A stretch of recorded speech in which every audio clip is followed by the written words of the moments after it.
Tuhan, penyertaan-Mu, kasih-Mu sungguh kami rasakan. Keluarga demi keluarga Tuhan. Kami melihat kasih Tuhan yang tidak pernah meninggalkan kami. Engkau Tuhan yang setia. Engkau Tuhan menjadi perisai kami. Engkau layak kami tinggikan. Engkau layak kami banggakan. Bahkan Engkau layak kami saksikan. Suka dan duka kami lewati Tuhan sepanjang tahun 2023. Tapi hati kami tetap kepadamu. Hati kami tetap menetap kepada cinta-Mu Tuhan. Apapun yang kami lewati, kami bersyukur Tuhan. Kami bersyukur Engkau Tuhan Yesus yang baik. Terima kasih Tuhan pada hari ini, malam ini, terutama kepada anak Mustifa yang sudah Engkau percayai Injil-Mu ya Tuhan. Mari Tuhan Engkau berbicara lebih dalam lagi kepada anak Mustifa Tuhan. Karena kami semua yang di sini bukan hanya merayakan hura-hura, tapi hati kami merindukan firman yang benar-benar firman itu Tuhan, untuk menyertai kami masuk di tahun 2024. Kami ingin pesan Tuhan, biarlah Roh Kudus yang akan membimbing kami ke dalam seluruh kebenaran, dan biarlah firman itu akan dilepaskan di tempat ini bukan dengan kekuatan maupun kedagingan anak Mustifa, tapi sungguh-sungguh Tuhan karena campur tangan Tuhan Yesus, karena iman yang teguh dan kekuatan keyakinan kami kepadamu ya Tuhan. Terima kasih Tuhan, berikan kami hati seperti hati Tuhan, berikan kami telinga seperti seorang murid, berikan kami pikiran seperti para rasul yang mau tunduk dan taat kepada kebenaran firman-Mu. Di dalam nama Tuhan Yesus, haleluya. Amin.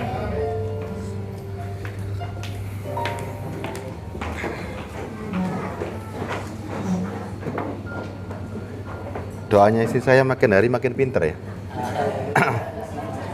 Setuju nggak kalau tahun depan menjadi lebih dewasa?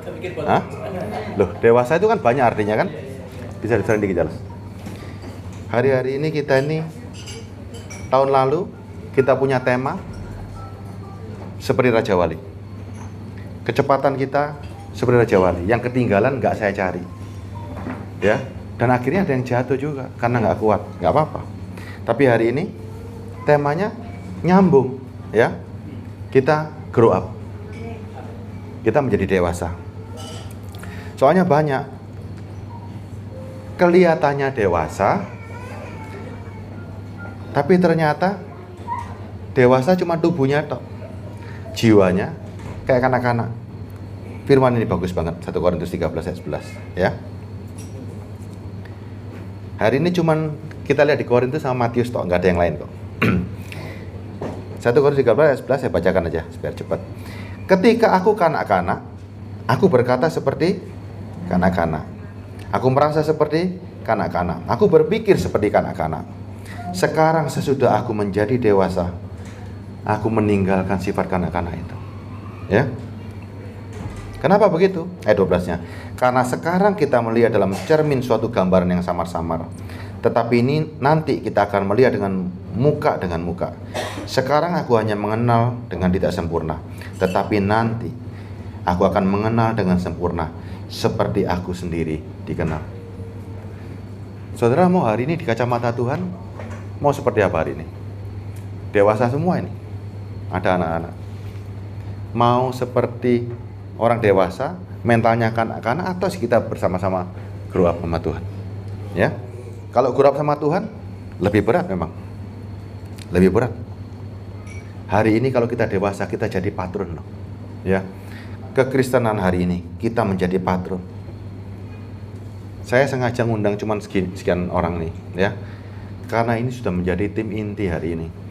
Dulu Yesus dengan 13 murid bisa menggoncangkan dunia menjadi kekristenan hari ini, ya.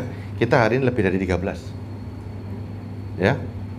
Kita bisa menggoncang lagi hari ini, sekali lagi untuk kerajaan yang tidak tergoncangkan, ya. Bisa atau nggak bisa? Kalau semuanya dewasa, dengan satu orang Paulus bisa nulis 2/3 kitab. Ini 13 orang murid-murid jadi miliaran orang percaya pada Kristus. Hari ini lebih dari 10, lebih dari 13. Yuk. Tapi jangan khawatir begini loh, saudara. Engkau jangan berpikir bahwa ketika kita berubah, ketika kita jadi dewasa, terus gak ada manfaatnya, enggak. Manfaat gak perlu kita yang melihat. Tapi paling tidak, anak cucu kita, keturunan kita, pernah berpikir bahwa orang tuaku semuanya jadi panutan. Kita mengabarkan kalau kita misalnya bisa merubah hari ini, kita jadi sombong hari ini. Wah, jadi top. Ya.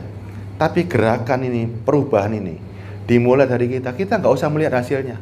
Biarkan anak-anak kita, cucu kita melihat gerakan ini sudah mulai. Ketika gereja diserang, kita nggak boleh tinggal diam. Kita mulai. Memang berat. Tadi Pak Alfian sedikit kita singgung. Oh berat, memang berat. Tapi kan bukan untuk kita. Ini bukan untuk kita. Kalau kita bisa merubah dunia hari ini, kita akan jadi sombong, kita akan jatuh. Kita rubah kekristenan hari ini. Fondasi kita kembalikan lagi kepada Kristus. Cara melihatnya sudah bukan lagi pakai mata setan. Ya, tapi Tuhan ngajarin melihat nggak boleh pakai mata setan, tapi berpikir boleh seperti setan. Ada ayat? Ada. Saya kasih ayatnya sedikit ya. Matius 10 ayat 16. Matius 10 ayat 16. Karena dunia ini banyak serigalanya, ya. Saya ngomong begini karena kita semua akan menjadi pengajar ya. Lihat, aku mengutus kamu seperti domba di tengah-tengah serigala. Sebab itu hendaklah kamu cerdik seperti ular dan tulus seperti merpati. Versi King James-nya pasti lebih bagus. Coba Charles.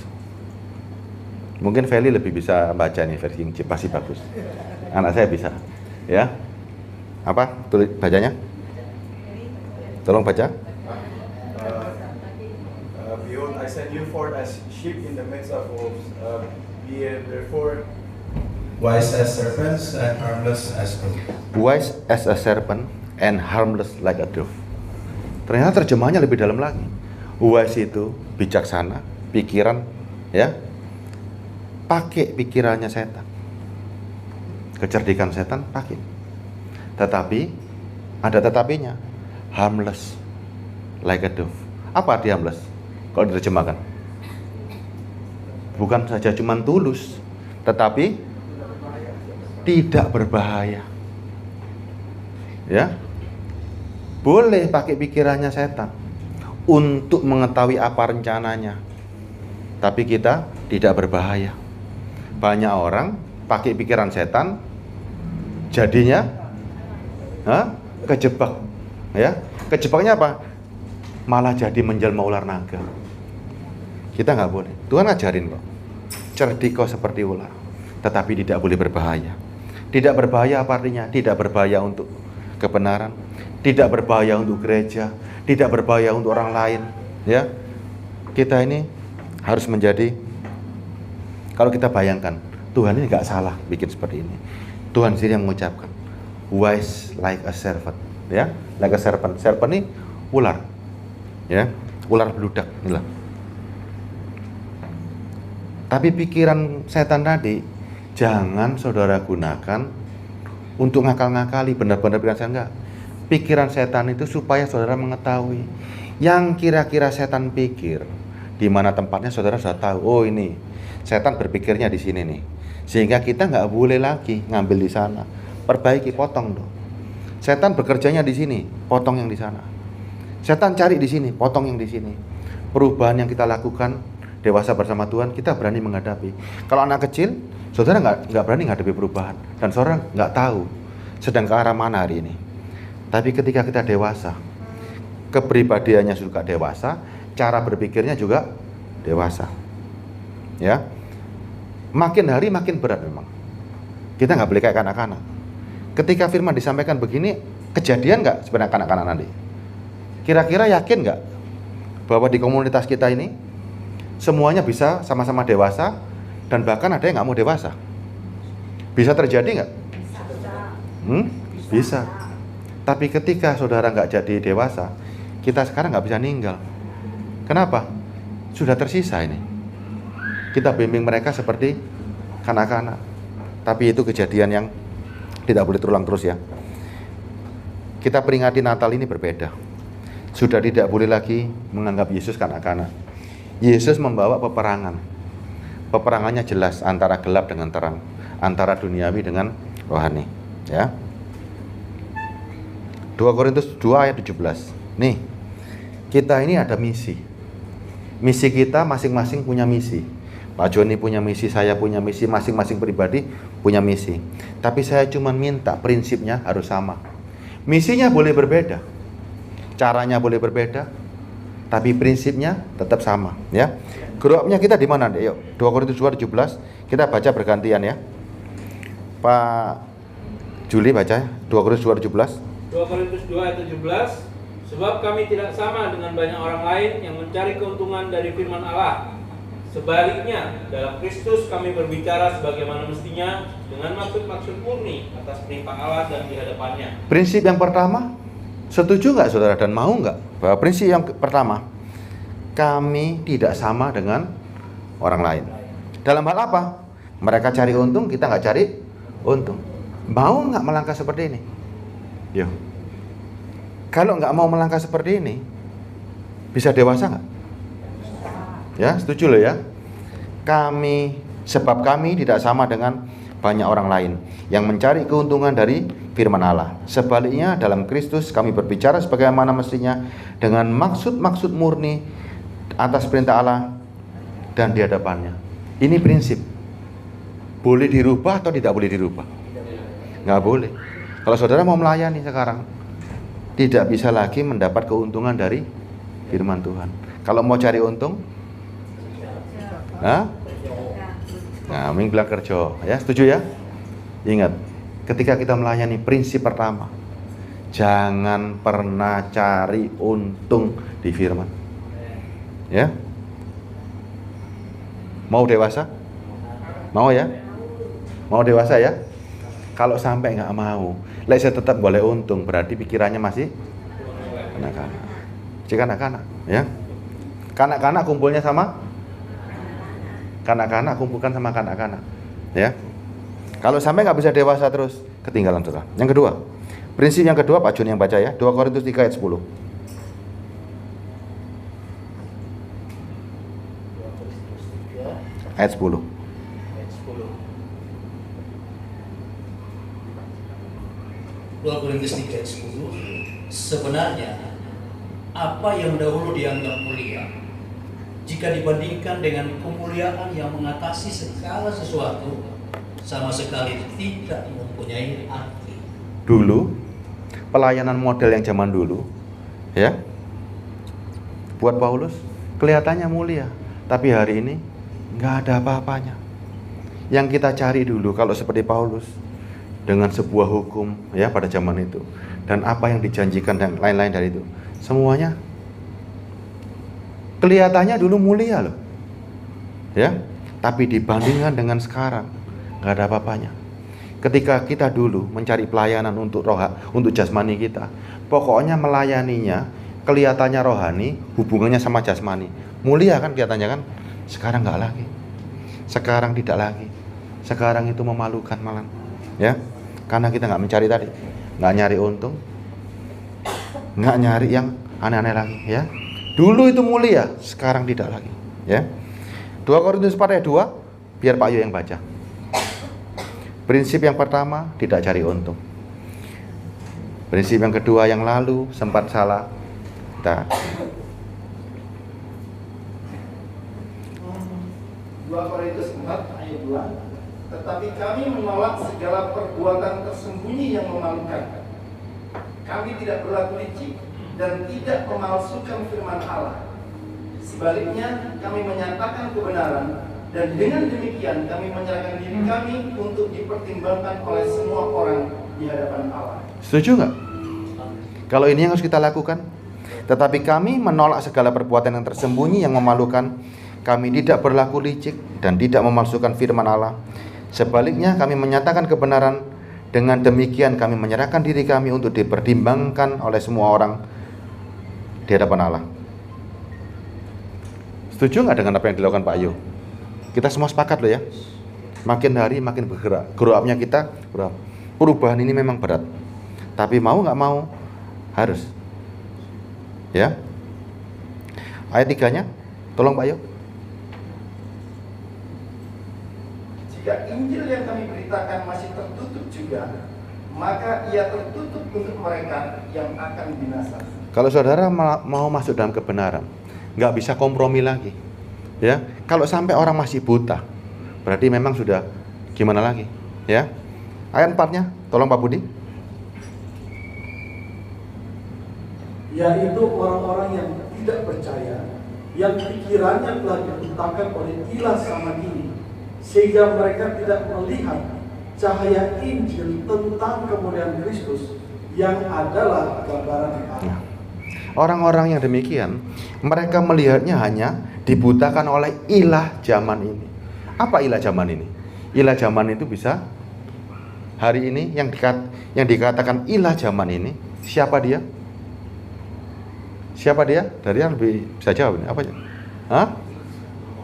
Hah? Dari yang majunya banyak loh sebenarnya. Tunjukkan ya pada suamimu ya. Ya. Apa yang dikatakan ilah zaman sekarang? Uang. Ya. Yaitu orang-orang yang tidak percaya, yang pikirannya telah dibutakan oleh ilah zaman hari ini, yaitu uang. Sehingga mereka tidak melihat cahaya Injil tentang kemuliaan Kristus yang adalah gambaran Allah. Saudara mau jadi pelayan Tuhan dengan karakter seperti ini, dengan prinsip seperti ini, susah loh. Terus cari apa hari ini? Cari apa hari ini? Mau cari apa nih Pak Joni? Kita cari apa hari ini? Kenapa kita mau melayani hari ini? Kenapa hari ini kita mau sepakat melayani hari ini? Bersyukur karena diselamatkan. Kita balas cintanya Tuhan dengan cinta. Ya, kita baca sama-sama ayat ini ya. 2 Korintus 4 ayat 5. Ini semua sepakat semua loh, saya anggap sepakat semua ya. Para hamba-hamba Tuhan dan para pengajar-pengajar. Engkau disaksikan anak-anakmu loh ini semua ya. Ada saksinya semua loh. Papa mamaku dewasa. Pelayanannya prinsipnya seperti tadi. Ingat, seorang anak itu kritikus paling sejati. Kenapa? Karena dia langsung niru saudara. Kalau saudara meleset, dia akan melihat, wah, papa mamaku, apa yang dikatakan semuanya nggak sesuai firman ya. Yuk. 2 Korintus 4 ayat 5 kita bareng-bareng. Yang merasa menjadi pengajar, yang merasa suka ini, yuk, kita baca sama-sama ya. Sebab bukan diri kami yang kami beritakan, tetapi Yesus Kristus sebagai Tuhan, dan diri kami sebagai hamba-Mu karena kehendak Yesus. Yang diberitakan jangan beritakan dirimu, ya, beritakan cuma Kristus. Ketika kita beritakan Kristus, kita nggak ada apa-apanya kok. Tidak ada orang hebat, yang hebat cuma Kristus. Tidak ada yang luar biasa cuma Kristus. Kita cuman sebab bukan diri kami yang kami beritakan, tetapi Yesus Kristus sebagai Tuhan, dan diri kami sebagai hambanya siapa? Enggak. Coba baca ulang. Sebab bukan diri kami yang kami beritakan, tetapi Yesus Kristus sebagai Tuhan, dan diri kami sebagai hambanya siapa? Baca ulang.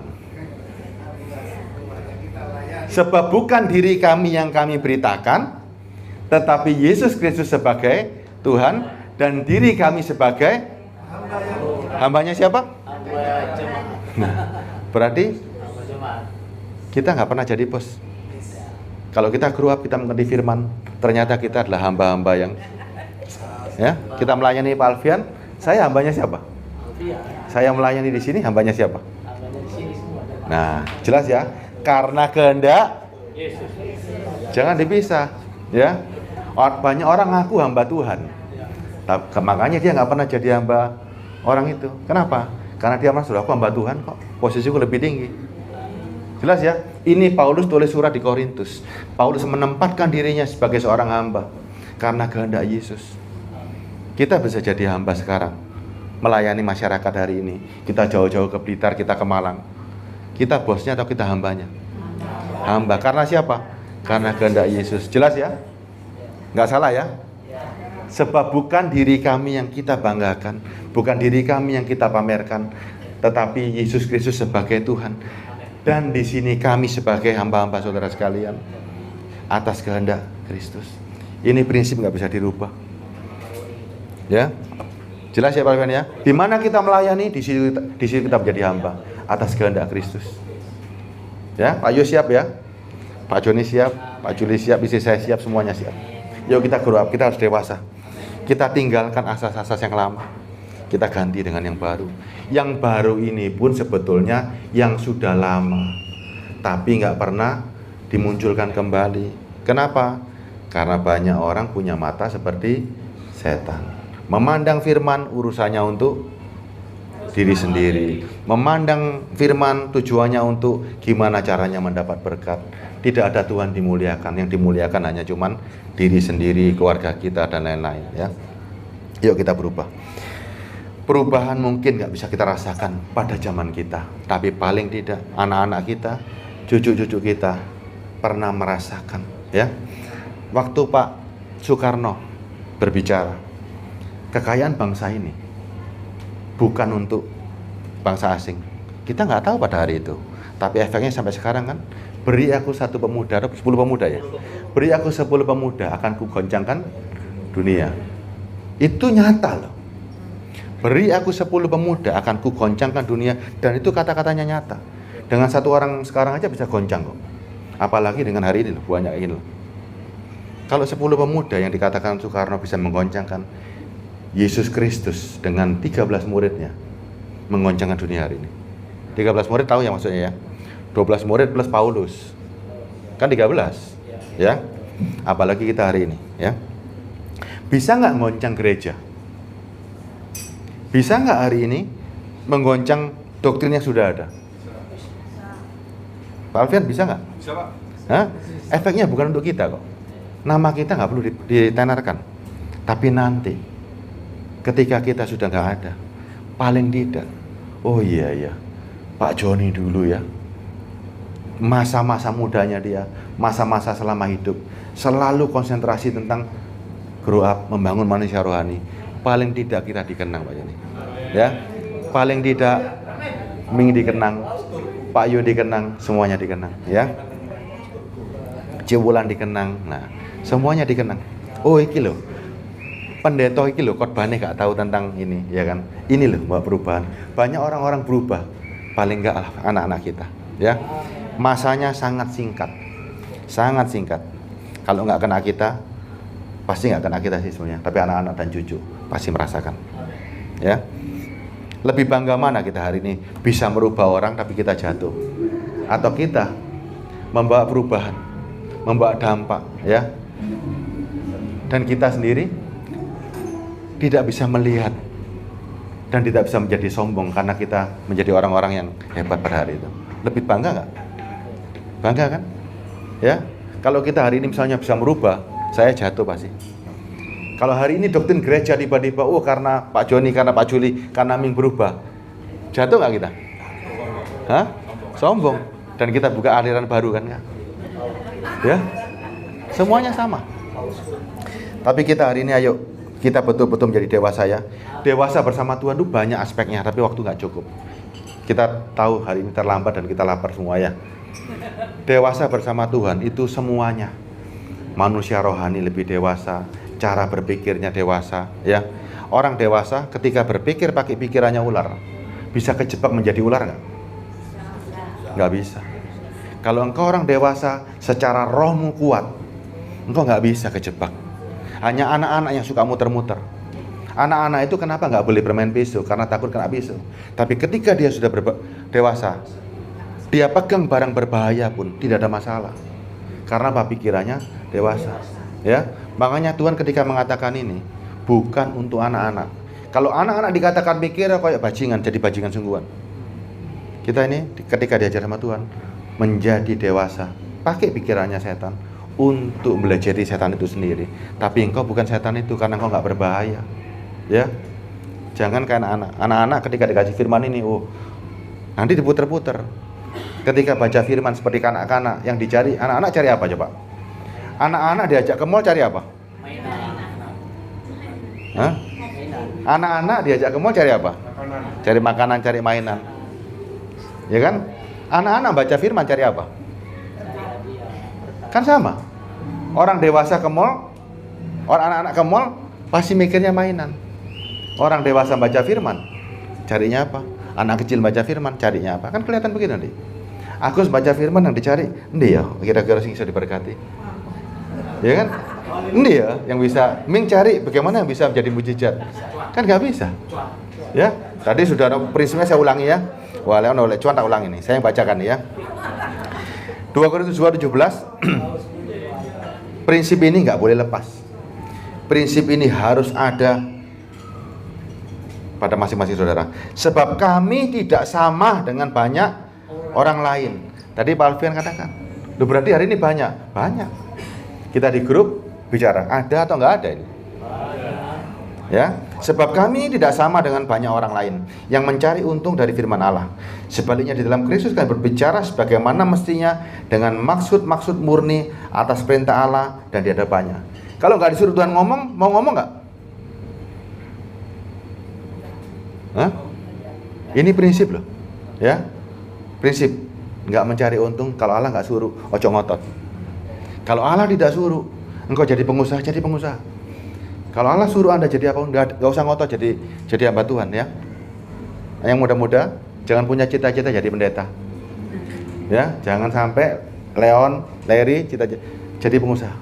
Tapi ketika engkau mengerti Tuhan, engkau sadar kalau engkau dipakai Tuhan, jangan dibatasi. Ya kan? Jangan dibatasi kalau Tuhan yang suruh. Tapi jangan kita ngacung-ngacungkan tangan. Ya, prinsip pertama tidak boleh cari untung. Ya, prinsip yang kedua, dulu itu mulia, tapi sekarang tidak lagi. Sebenarnya apa yang dahulu dianggap mulia, jika dibanding dengan kemuliaan yang mengatasi segala sesuatu ini, sama sekali nggak punya arti. Dulu kita melayani selalu take and give. Hari ini enggak. Hari ini kita dewasa, kita cari kerohanian kita. Ya.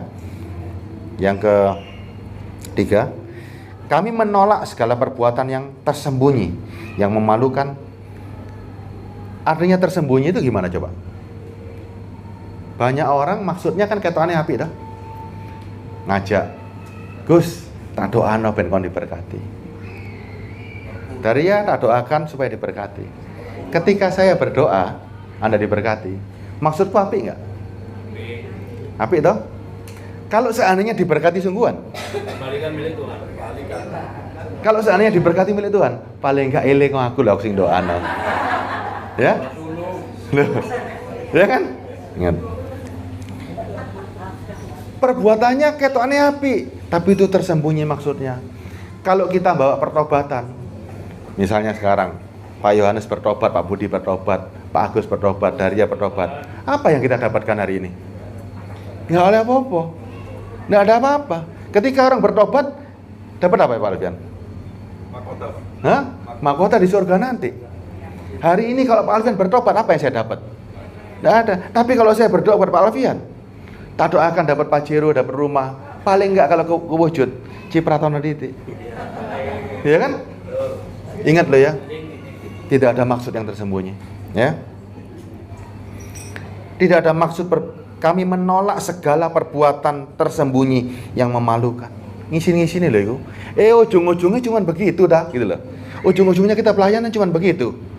Malu, katanya Pak Joni, lebih baik saya turun di rumah, jalan kaki tiap pagi. Ya. Kami tidak berlaku licik dan kami tidak memalsukan firman Allah. Sebaliknya kami menyatakan kebenaran. Dengan demikian kami menyerahkan diri kami untuk dipertimbangkan oleh semua orang di hadapan Allah. Jika Injil yang kami beritakan masih tertutup juga, maka ia tertutup untuk mereka yang akan binasa. Artinya sebenarnya Tuhan gila, biarkan Tuhan yang menilai. Kita nggak bisa maksa orang, tapi kita memberitahu tanpa henti.